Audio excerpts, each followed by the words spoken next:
summer of '82 came down hard over the Verde. I'd lived on that ridge 6 years, and I'd never seen the land so dry it cracked open like bone. Wind gave up sometime in June, and the air just sat heavy, thick as sorrow. The chickens stopped laying for a while. The grass curled in protest. Even the vultures seemed to glide slower overhead, like they were pacing themselves. I didn't expect anything to change, not that day, not ever really. Then I saw her. She was coming up from the south, maybe 300 yards out, when I caught her shape wavering in the heat. At first, I thought I was seeing a trick of the light, like those mirages you sometimes catch when the sun's mean. But she didn't flicker out. She just kept moving, slow and steady, like she had no other choice but forward. She was barefoot. That much I saw right away, feet torn raw, red in places. And in her arms, a baby, slumped like a rag in her grip, limp with heat. Something shifted in my gut then. Not pity. I don't deal in pity. It was something sharper, like a weight being dropped on a plank and tipping everything sideways. She didn't look toward me, not right off. I stood still near the corral, hands loose at my sides, trying to decide if this was one of those moments that would pass or one that would hang on you forever. I didn't call out, didn't move toward her either, just watched. She kept coming. Her dress clung to her, streaked in sweat and grit, and her hair was matted to her face. One small feather stuck out of the side of her head like it had once meant something and now just hung there, forgotten. That baby, God help me, it looked barely breathing. I don't know how she stayed upright. I've seen soldiers fall over in better shape. I turned and walked inside, came back out with a tin cup of well water, a folded blanket, a slice of bread, and a damp rag.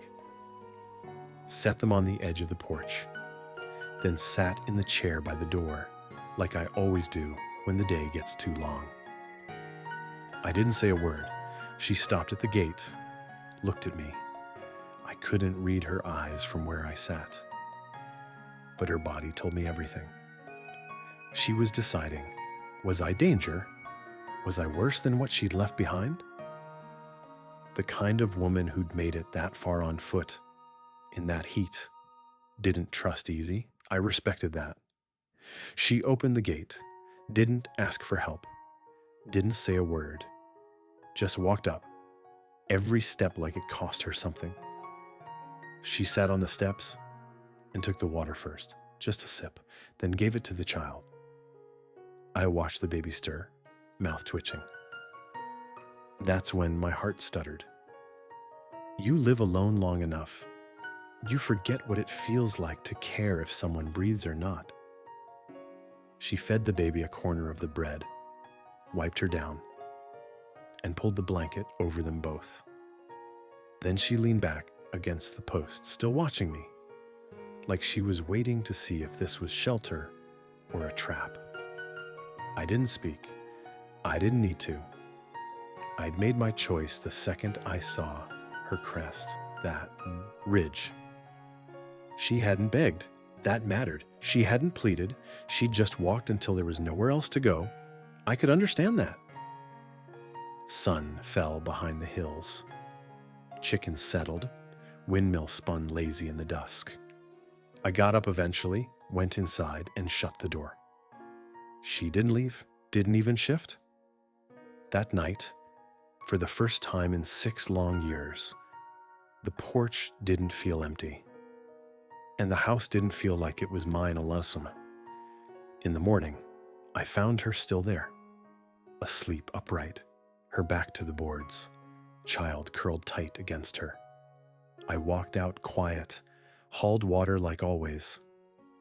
I didn't look too long, but I made sure she was breathing. Yet the way her hand was cupped around the baby's ribs, tight, unyielding, it told me more about her than any name ever could. Now, if you're still listening, you might be wondering why I'm telling you this. Why a man who never much liked company, never expected kindness, would let a stranger stay without question. Truth is, I don't know. I just know I saw someone who had every reason to fall and didn't. And something in me knew that if I didn't set that cup of water down, I'd regret it till the day I died. That's where it began, with sunburned silence and a cup of water on the porch. If that already feels like the start of something worth hearing, then stay a while. There's more. A baby who got stronger.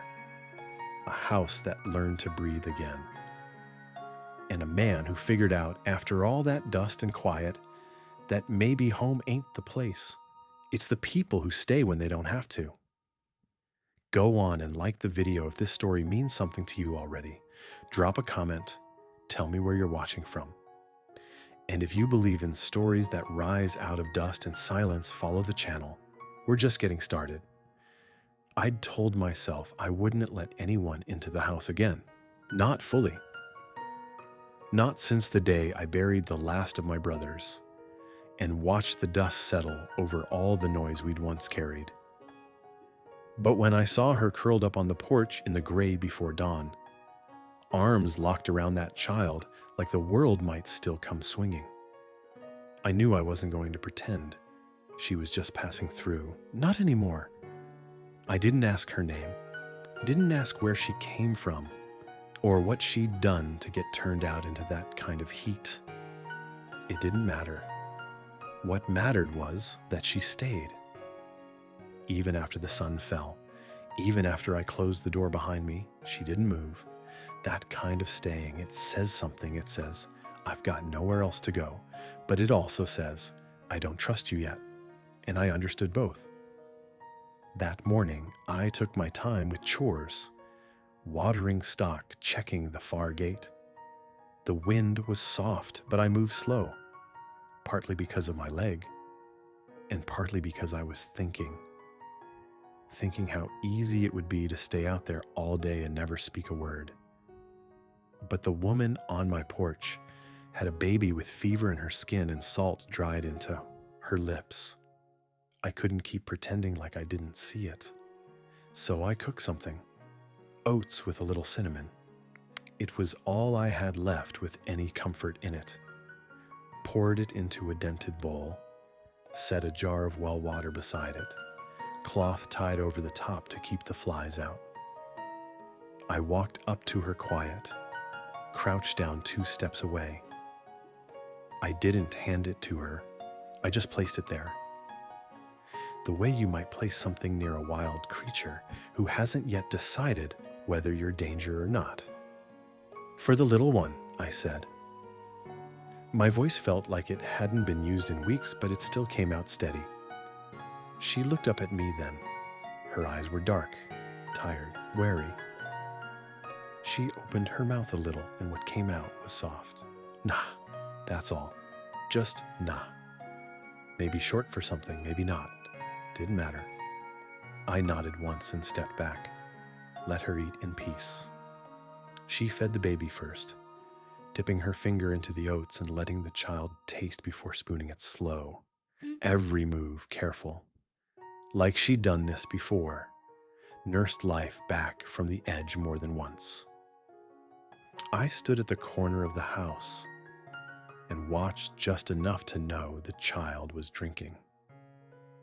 Then I busied myself hammering down a rail in the corral that had been loose since the mare kicked it last week.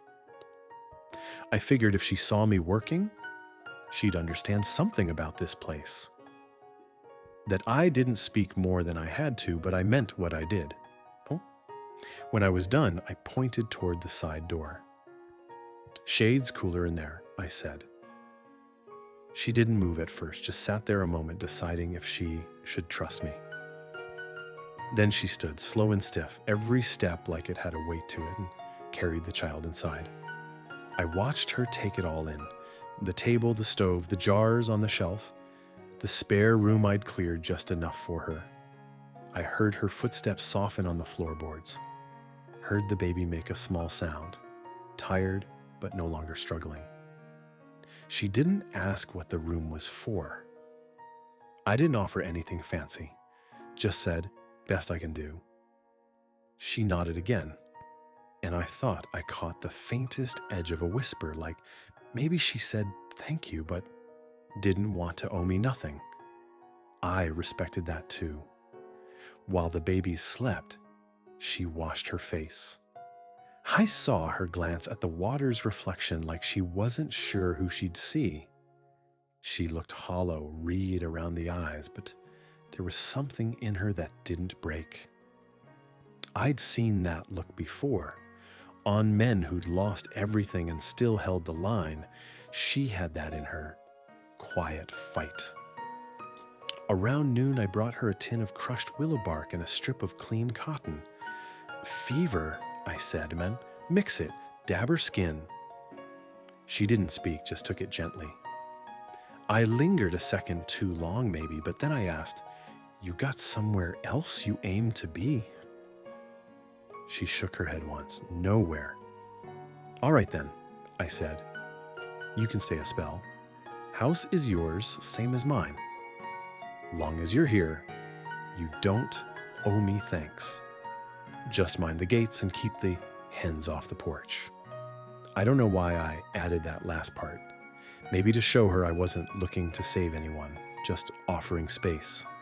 A bit of ground that wasn't asking her to explain herself. She followed me outside that afternoon with the baby strapped to her back and without being asked, started collecting eggs. Slow and quiet, but sure. Like she already knew what work meant and didn't want to be seen as fragile. That told me something else. She wasn't resting. She was proving. And maybe I was too.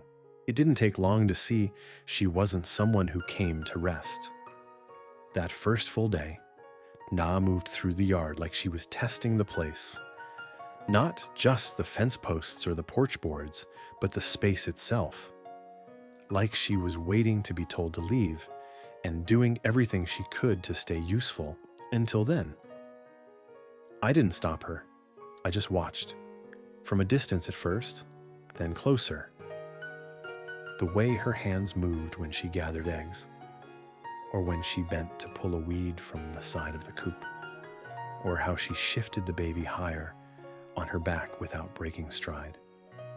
She did things the way I'd learned to do them, quietly, and because they needed doing. I worked the irrigation ditch while she followed behind, checking the flow, her steps slower but steady. Didn't speak a word, not because she couldn't, but because it wasn't time for talking yet. That's how I knew she understood. Some people fill silence like it's a bucket they're scared to leave empty, but not her. She let it stretch out between us like thread we hadn't tied yet. Strong, but not pulled tight.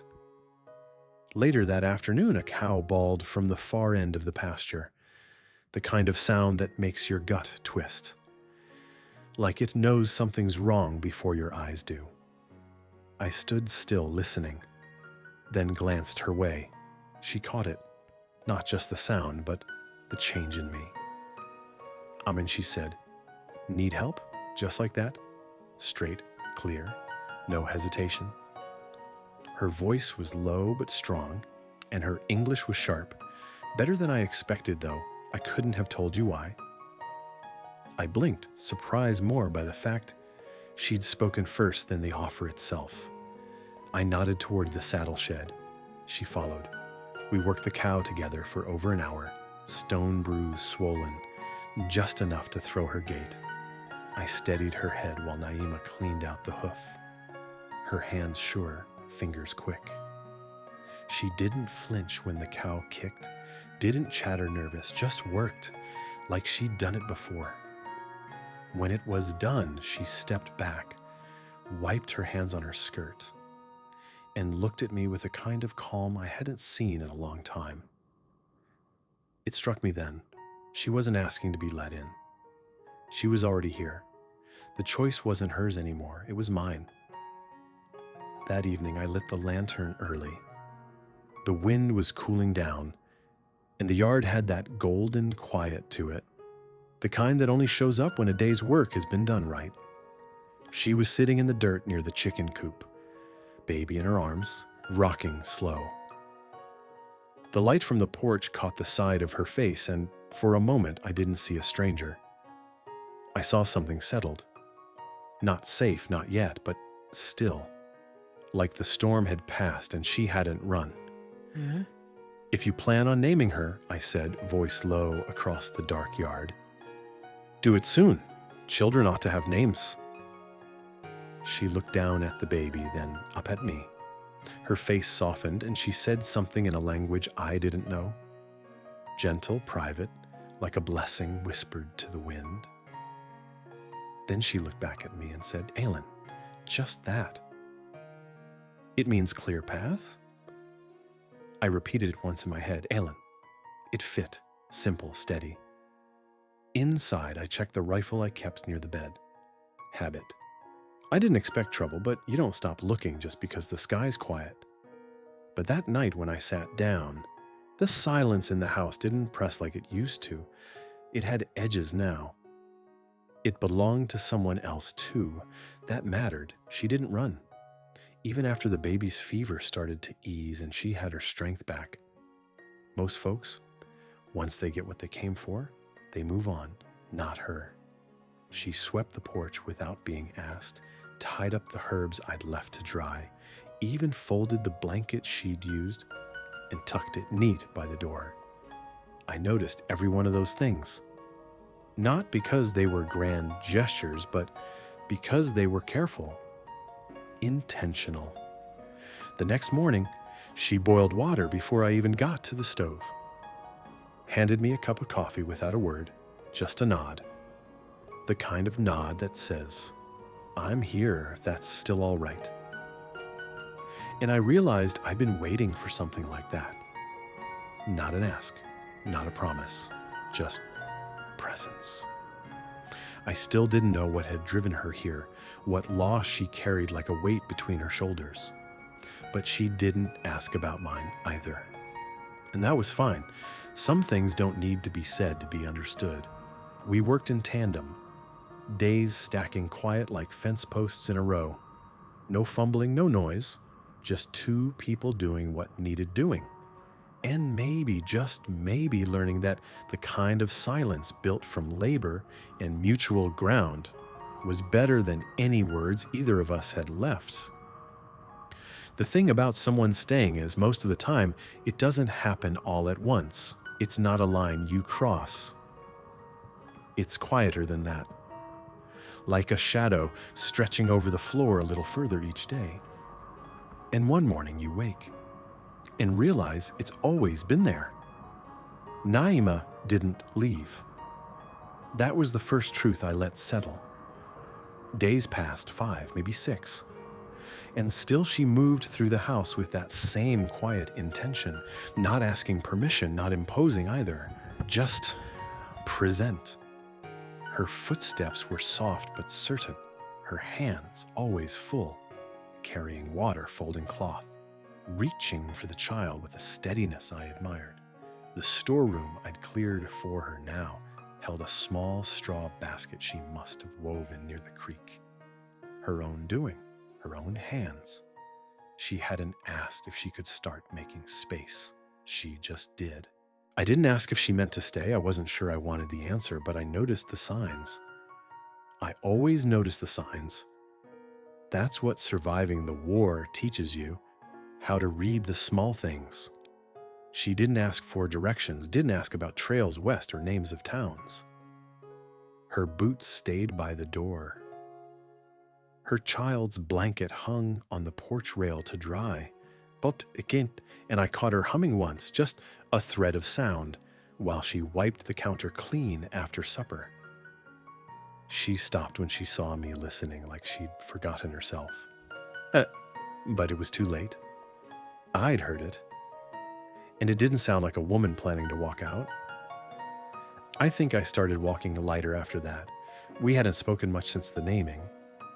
Aylin, she'd said. Clear path. And every time I looked at that child, cheeks fuller now, fingers clenching the edge of her mother's shirt. I thought, yeah, that fit. She was quiet like her mother, watchful, but she wasn't weak.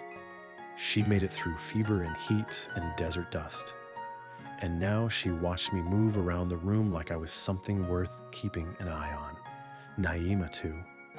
She didn't hover, didn't crowd the corners like someone waiting to be sent off. She took up space with care. I'd never had that before. Not since I was a boy. Someone who moved through a house like they wanted it to work right. She adjusted the way I stacked kindling by the stove, lined up my dry goods tighter on the shelf, tucked the curtains open during the day to let the light in, all without asking. And somehow, it didn't bother me. One morning, I came in from fixing the west gate and found her with Aylin on her lap, sewing a wrap from an old feed sack and cotton thread she'd scavenged from the drawer. She didn't look up right away, just kept working. But there was something in the set of her shoulders that told me she knew I was watching. Not out of suspicion, just out of noticing. That was new for me. Being noticed, not managed, not measured. Later that day, I brought in firewood and found she'd swept the entire floor of the main room, not just where she slept. I asked nothing, just nodded and dropped the wood beside the stove. Her eyes met mine for half a breath. Then she looked away. It felt like conversation. That night, I didn't bother shutting the storeroom door. Didn't need the separation.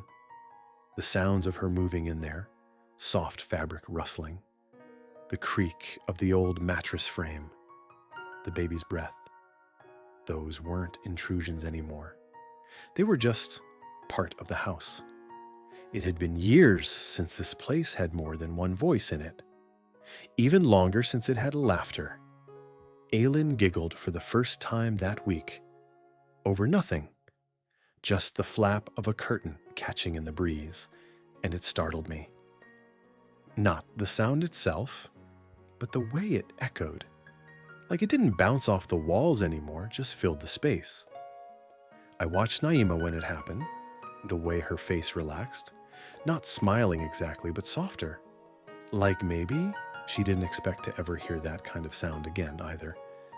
She looked over at me and said, "She laughs now." I nodded.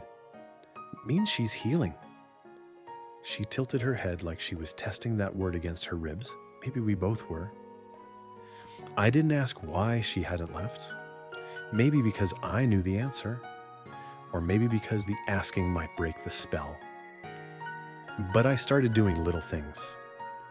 I fixed the latch on the storeroom door, tested it twice, didn't say why, left a shallow basin near the porch steps with soap beside it, not for the stock but for laundry, changed the oil in the lantern and put it closer to the corner where she sat at night. All of it without comment. That was the language I spoke, and I think she understood it better than most.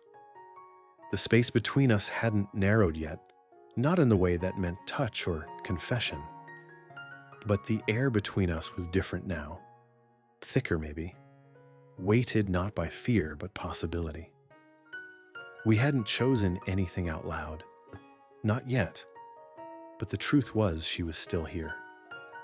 And I hadn't once wished her gone. It was near the end of the second week when she said the name again. Not to me, not directly, but soft to the baby as she bounced her in her lap. "Aylin," she whispered, low like a prayer, smoothing a hand over the girl's fine hair. She said it like it was something she needed to say out loud just once more, to make it real. I was just outside the window fixing a section of the porch rail that had started to splinter. I don't think she knew I heard, but I stopped working when I did. Not because it surprised me. She'd said it once before, days back, when the child stirred against her chest, and I asked if she had a name, but because this time it was different. She wasn't answering me. She was claiming her. There's something about naming that changes the weight of things, makes them solid, makes them matter. I knew that. When I first carved my name into the post by the barn, I remembered standing back and feeling like the land didn't just belong to me, but I belonged to it. She'd given that little girl more than a name. She'd given her a place in the world again. I set the hammer down and watched them through the open frame of the window. Naima cross-legged on the rug. Island curled like a cat against her chest, one tiny hand clenching the edge of her mother's wrap. That child had come through heat, fever, exile, and now sat blinking up at her like there was nowhere else she'd rather be. And something about that image, the two of them there, inside my house, not as guests, but as if they'd always been meant to be there, made my chest tighten in a way I wasn't used to. Later that evening, when the chores were done and the last of the light had left the sky, I walked out with a strip of leather and an old block of cedar I'd carved down weeks back. I hadn't planned on what to do with it exactly, just something to keep my hands busy on quiet nights. But now I knew. I sat on the porch with my pocket knife and began to cut letters slow and careful. A-I-L-E-N. I didn't ask her permission, didn't announce it. I just carved one stroke at a time until the name sat clean and sharp in the wood. Then I sanded the edges down and carried it to the cradle Naima had lined with cloth near the hearth. I didn't hang it, just set it there. If she wanted it, it was hers. In the morning, I found the cedar block propped upright by the child's basket. She hadn't said a word, but she'd kept it. That was enough. Aylin had begun to giggle more, reach for things. The hem of my shirt when I passed, the sunlight through the slats in the wall. One morning she clutched a spoon from Naima's hand and wouldn't let go, her gums working the handle like it was the greatest prize on earth. I found myself laughing, a short sound, rough from disuse, but real. Naima looked up, startled, then smiled. Not wide, not bright, just a small curve of the lips that felt earned. We ate together more after that, no longer out of necessity, but rhythm. She fed the child first, always, then herself. Sometimes she made stew, sometimes just beans and cornbread. She never asked what I liked, and I never complained. Her cooking was simple but thoughtful. I noticed she always kept Olin on her left side while she stirred, as if keeping the girl close meant something more than protection. Maybe it did. I started seeing things differently. The cup she used every morning, the one with the chipped rim, became hers in my mind. The wool blanket she folded near the door, hers too. The chair by the window where she sat while the baby napped became her place. These weren't just items. They were signs, traces, markers that this house wasn't mine alone anymore. One afternoon, I caught myself counting eggs without realizing I was planning for 3. That night, as the fire settled low and the shadows moved soft across the walls, I looked at the cradle with the nameplate tucked beside it, and I knew this wasn't temporary. Maybe I hadn't said the words, and maybe she hadn't either. But the way she moved through the rooms, the way Island cooed when I passed by, the way the silence between us no longer pressed but rested, it was all becoming something permanent. Still, I didn't rush it. I kept my voice low, kept my questions few. I'd learned the hard way that trust wasn't a door you kicked open. It was one you eased ajar and waited to see if the other person stepped through. She was stepping. And so was I. It was a clear night, not a cloud above us, sky stretched out wide and full of stars. The kind of quiet that didn't feel empty, just still. Like the land had finally let out a breath it had been holding all day. I'd finished my rounds late, checked the barn doors twice, ran my hand along the fence rails even though I knew they were sound, not out of worry, just habit. The same habit I had of sitting on the porch after supper, pipe in hand even if I didn't light it, watching the dark settle like dust over the yard. Naima stepped outside after putting Island down. Shawl wrapped around her shoulders, hair tied back with that same worn strip of cloth she always used. She didn't say anything at first, just stood near the post and looked up, her eyes tracking the stars like they were old friends she hadn't seen in a while. I could feel her thinking, could feel the weight of something in her chest that she hadn't let go of yet. Then she said it soft and flat, like it was just a fact. I was told I couldn't have children. I turned my head a little, surprised not by the words but by the way she said them, calm, not bitter, like she'd carried the ache long enough that it had settled into her bones. The elder women said something was broken in me, she went on, that her birth cursed her father. They said I'd brought the bad spirits, that's why they blamed me when he died. I didn't speak, not right away. Just looked at her, the way her eyes stayed on the sky even as her voice cracked a little. There's a way people talk when they've been silenced for too long. Careful, measured, like they're waiting for someone to shut them down again. I wasn't going to be that person.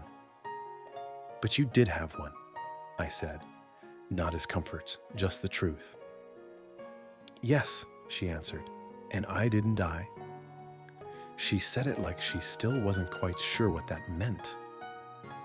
I leaned forward, rested my elbows on my knees. You shouldn't have been alone out there with a child.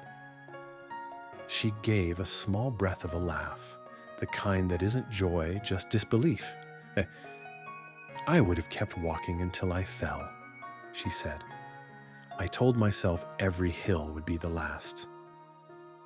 That made something twist deep in my chest. I looked at her then, not just looked, but really saw her, the cracked lips she'd come in with, the scabbed feet, the way she'd held that baby even when her own body was giving out. And still she walked, huh? Still she stayed. I asked her what I'd never dared before.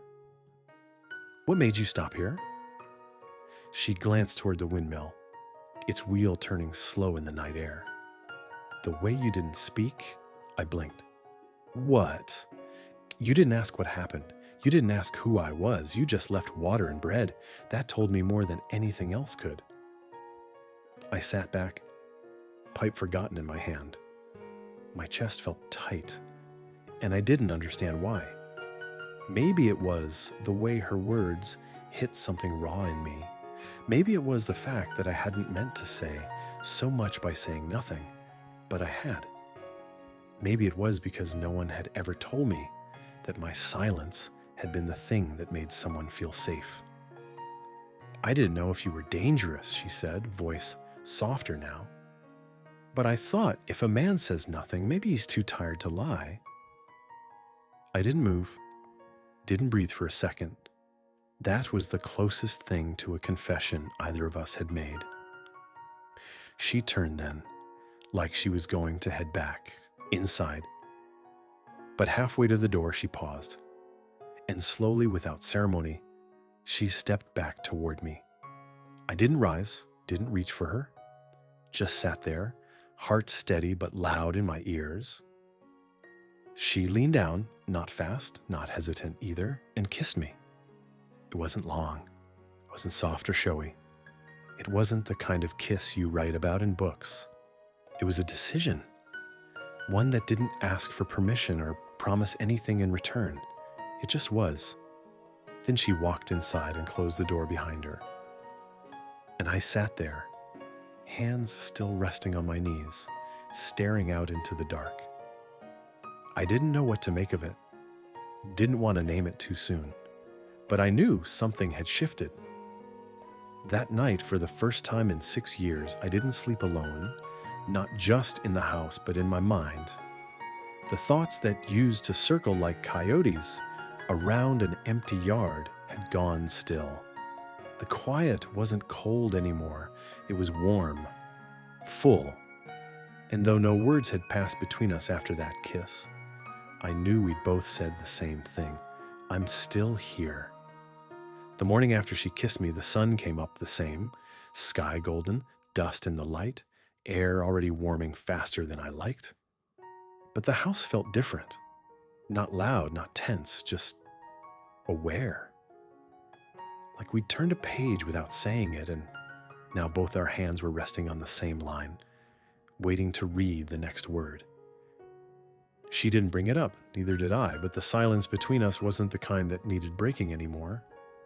It was something we stood inside of together, like a room with no corners. I handed her coffee. She took it with a nod. Aislinn was chewing on a ragged piece of bread, smearing her cheeks with milk. The baby had grown stronger by the day, her little voice chirping more often, her fingers reaching for things like she was cataloging the world already. Naima moved like she belonged there now. Not as a guest, not even as someone proving herself, just as someone present. She swept the floor in the mornings without being asked, checked the eggs, turned the wash when it needed drying. She didn't wait for instruction she never had. That's what I admired most about her. That, and how she let the child lead. Always feeding Aylin first, even if it meant cold beans for herself. I caught myself watching her more, not out of curiosity anymore, but something quieter, something settled. I liked the way she reached across the table to wipe crumbs from under Aylin's mouth. I liked how she used her sleeve to shield the child from the sunlight when it slanted too bright through the window. I liked how she always moved with purpose, but never with noise. One morning, I came in from the pasture and found her singing. Not a song I recognized, something soft, in a language I didn't know. But it was steady and low and meant for the baby, who was tucked against her chest, drifting off. She didn't stop when she saw me. She just met my eyes, then kept going. Like the song was too important to pause just because someone walked into the room. I stood still a long while. That day I didn't clean my rifle. Instead, I brought in extra wood for the stove and set it near the hearth without comment. Later, she brought me a clean shirt she'd mended. Thread matched near perfectly. Didn't say a word about it, just folded it and left it on the chair by the door. That was how things were between us now. Small acts, no instructions, no explanation, just presence. Evenings came slower. We'd eat sometimes outside if the wind cooperated. I'd sit on the porch rail and she'd rock Aylin near the steps. Some nights she'd hum again. Some nights she'd just lean her shoulder against the post and breathe like the day hadn't been heavy. I never asked her to sit closer. She never asked if I wanted her to. But the space between us shrank 1 inch at a time. And every inch felt like a mile earned. I started seeing things in pairs. 2 cups on the shelf, 2 forks left to dry, 2 sets of footsteps across the yard. I'd never lived with anyone outside my brothers, not since I was a boy. Back then, you shared everything. Grief, chores, bad dreams. After the war, I didn't want to share anything at all. But with her, it wasn't about sharing. It was about letting someone be near, letting someone belong, and she did. One afternoon, I watched her from the barn as she followed the chickens towards the side yard. Aylin was in the sling against her back, babbling, reaching for feathers that drifted behind. Naima was gathering them as she went, probably to use for pillows or something she'd yet to tell me about. Her sleeves were rolled, her skirt was dusty. She moved like she had always been part of this place, like the land remembered her. Later that evening, I found her sewing again near the hearth. She looked up and asked, "You ever think about leaving this place?" I shook my head. Used to. When the roof leaked and the water pump kept breaking, but not now. She nodded. Didn't press. Just went back to her stitching. Before bed, I checked the doors and windows like I always did. I didn't ask if she felt safe here. I didn't need to. She'd moved Olin's cradle closer to the center of the room and laid her shawl across the end of my bed, folded neat. It wasn't a question. It wasn't a test. It was just a quiet answer to something I hadn't known I was still asking. We lay down that night without speaking, her back to me, my hand resting a few inches away. I didn't reach. I didn't rush. I just stayed. And she did too. The trip to Cotton Ridge wasn't supposed to be anything special. I'd gone dozens of times over the years, always alone, always early, always out before the sun got too high. Just a sack of feed, some coffee, a few words traded with the store clerk, and that was it. I didn't stay longer than I had to. Never gave folks a reason to talk, and they returned the favor. But this time was different, because I wasn't going alone. Naima didn't ask to come. I offered. I saw the way her eyes shifted when I told her I'd be heading in for supplies. The hesitation, the quiet tension. She glanced toward Aylin, then back at me. "You go alone?" she asked. "Usually," I said, then added, "But you and the baby could come. If you want." She didn't answer right away. She just stood there, fingers resting lightly on Aylin's back, brow drawn like she was measuring the risk. Then she nodded. Not quick, not soft. Firm, we'll go. We left at first light. I tied the feed sacks down tight in the wagon bed and helped her up slow. Olin bundled against her chest. The road into town was rough in places, dry ruts that jerked the wheels every mile or so. She held the baby steady without flinching. I kept my eyes on the trail, but I felt her watching. Not me, just the space around me. Like she needed to know who I was in a town full of strangers. Cotton Ridge wasn't big. A few dusty streets, a store, a post office, a saloon with two men already leaning against the rail even that early. As we pulled in, heads turned. No surprise there. I wasn't the kind of man people expected to show up with a woman and child beside him, let alone one who looked like her. She kept her chin level, didn't lower her eyes. But I saw her shoulders stiffen. She felt it too. I helped her down, handed her the satchel, and said, "You don't have to come in." "I will," she said. Her voice didn't shake. Inside the store, it got quiet fast.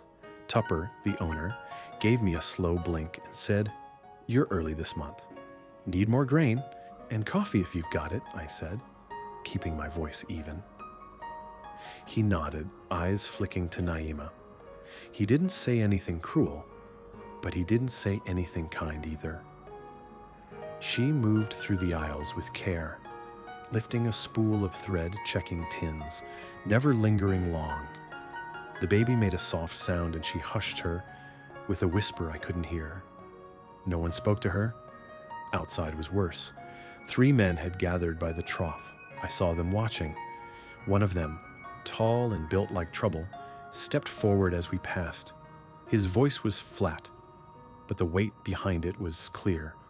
"She yours?" I didn't stop walking. "She's with me." "Didn't ask that," he said. I stopped then, turned just enough to look him in the eye. "You aiming to make it your business?" The silence stretched. He looked Naima up and down, slow, too long. "Looks like you brought home charity," he said. Something behind my ribs locked in place. I stepped toward him once firm. My limp didn't slow me. My hand hovered near my side, not on my pistol, just close enough that he'd have to think twice. "You want to say that again?" I said. His smirk faltered. Not because I was loud, I wasn't. I didn't need to be. It was the way I stood. the way my shoulders squared and my voice didn't shake. He muttered something and stepped back. We didn't speak until we were halfway home. The dust of the road behind us, the sky opening wide again. Naima held Eileen close, the baby already dozing from the movement. "You didn't have to do that," she said, voice quiet. "I did," I answered. And she looked down at the child, then at the empty road ahead. "That's the first time I've ever had someone stand in front of me." I didn't look over. "You won't be alone again." She didn't speak after that, but her hand drifted across the seat, rested lightly on my arm for a breath, then back to the baby. That night the rain came, slow, heavy, steady. The kind that the land drinks deep. I sat near the door, drying my rifle out of habit, not fear. She boiled water at the stove, Aylin asleep near the hearth. When I looked at them, I felt something settle in my chest, something strong, something still. "They'll always stare," she said. I nodded. "Maybe they will, but I know you still want to stay." She nodded. "Yes." I walked across the room, sat beside her. My hand rested on her back. "I've got more than I came out here with," I said. "I'd like to keep it." She looked at me a long while, then said, soft but steady, "Then keep us, and I will." I'd never been much for planning. The war beat that out of me, and the years since hadn't given me reason to try again. Most days I just did what needed doing, fed the hens, fixed what broke, dug fence posts deeper when the wind threatened to take them. It wasn't much of a life, but it was one I could keep steady, simple, predictable. But then Naima stayed, not because I asked her to, not because she had no other place to go. She just stayed. One day turned into 2, then a week, then longer. And somewhere along the way, I realized I wasn't waiting for her to leave anymore. I was watching to see where she'd put things, how she folded cloth, how she smoothed the baby's hair before laying her in the cradle. It all felt like someone making a place their own without asking permission. And I never gave her reason not to. She hadn't spoken of the kiss. Neither had I. But there was a different kind of quiet between us now. One that didn't feel uncertain. Just unfinished. Like we'd both turned our faces towards something that hadn't quite arrived, but was already on its way. The morning she told me she might be pregnant, we were outside mending a fence that the rain had softened at the base. I was driving nails into the uprights when she walked up, Eileen tied to her back, sleeves rolled to her elbows, hair pulled back with twine. "I'm late," she said, simple as that. I stopped hammering and looked at her. She didn't look afraid, just steady, like she'd already made peace with whatever would come. "You think you are?" I asked. She nodded. "I'm sure." I didn't speak right away. My first thought wasn't fear. It wasn't panic. It was strange calm, the kind that comes when you finally stop holding your breath after years of not noticing you were. I set the hammer down and wiped the back of my hand across my brow. "You feel all right?" I asked. She nodded again. "I do." "Then we'll get ready," I said. "I'll clear the spare room, make another cradle." She gave me a small smile then, not wide, not expectant, just honest. "You're planning ahead already?" she asked. I looked at her belly, then back up at her face. "We've got work to do. You'll need rest." She stepped closer. "We don't need anything fancy. Just you, this place, the quiet." I reached for her hand without thinking, and she gave it without pause. Her fingers were rough in the way only work can shape them, and I realized they'd already built half this home without my asking. "Then that's what we'll keep," I said. The next day I hitched the wagon and rode into town alone. Cleaned up more than usual, shaved, polished the boots. Didn't say much when I got to the magistrate's office, just filled out the paper, signed my name beside hers, had it sealed and folded, and handed back with no ceremony. That's how I wanted it. Quiet. Real. When I returned, dusk was creeping low over the ridge. Naima stood on the porch with Aylin in her arms, watching the sky the way she always did when the light turned amber and the land went still. I handed her the folded paper without saying anything. She opened it slowly, her eyes scanning the words like they might change if she blinked too fast. She said nothing, just stepped aside and let me come in. Later that night, after Aylin was asleep and the house had gone soft with the sound of wind outside the windows, she took the paper and folded it again, tucking it into the bottom drawer in the kitchen, right beside the baby's spare cloths and the bar of soap she kept wrapped in a rag. I didn't ask why she put it there, but I understood. That drawer held what mattered. After that, I began reshaping the cradle, stronger, wider. I carved a second nameplate, left the wood blank for now. When I told her I'd do it, she didn't ask for it to be hers.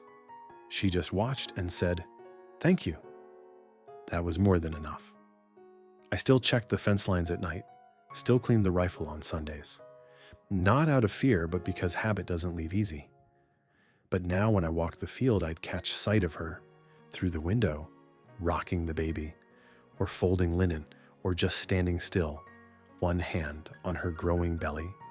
And I knew I wasn't watching a guest anymore. I was watching my wife. And she was building a home around me while I figured out how to stand still. Spring came slower than usual that year, like the land didn't quite trust it yet. The ridge held the chill longer, and the trees waited weeks before showing green. But the ground was softer. When I walked the east fence line, my boots left prints that didn't fill back in. That's how I knew it was real.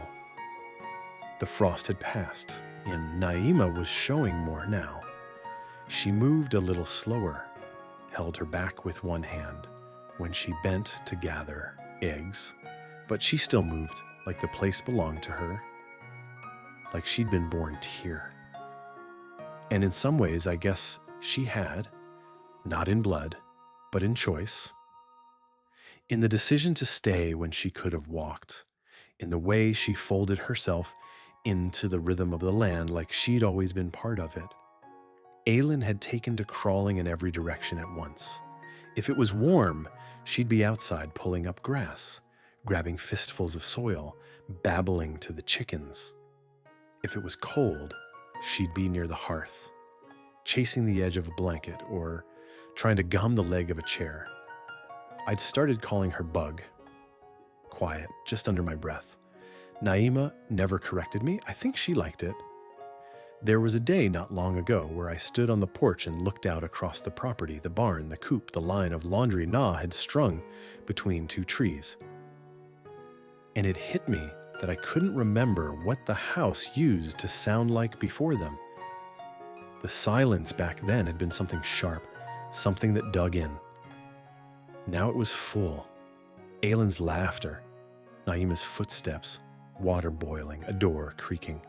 These were the sounds that replaced ghosts.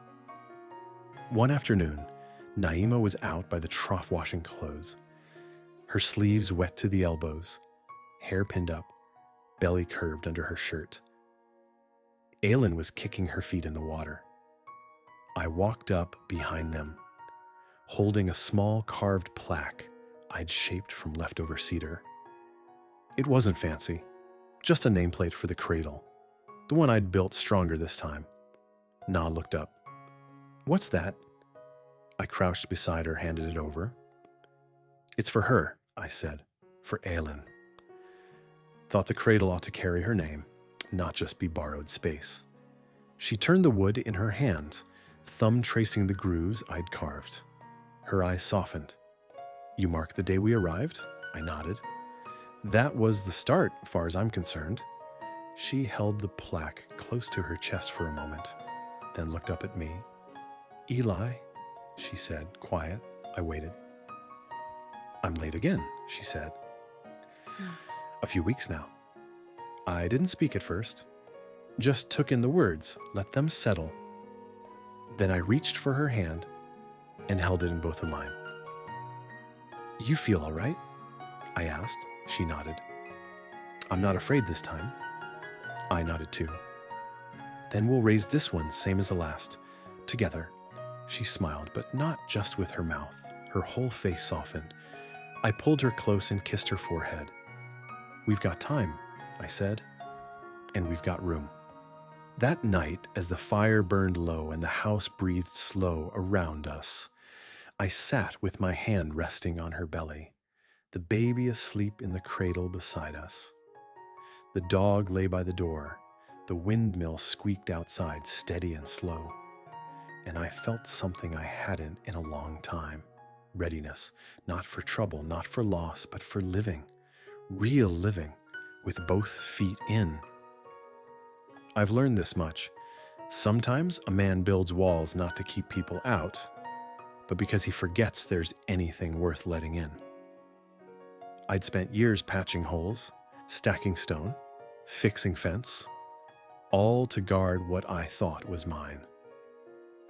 But it wasn't until Naima walked over that ridge, barefoot and carrying more weight than she should have, that I realized none of it meant anything without someone to share it. She taught me that presence doesn't always come with words, that sometimes a body resting in your house is louder than any vow. And that staying, really staying, isn't something you demand. It's something you offer, quiet and steady, day after day. So if you're still with me, listening to this story, I hope you heard the truth in it. Not just the hardship or the heat or the silence, but the grace. The kind that comes slow, the kind that asks nothing, except that you don't give up before the sun goes down. If you've got someone who stayed, or someone you chose to stay for, tell me about it in the comments. I want to hear your story too. Like the video if it sat right in your chest. And follow the channel if you want more stories that rise from dirt and sweat and the kind of love that doesn't need much talking to grow. Because me, I found mine on a porch in the desert, and I didn't say a word. I just stayed.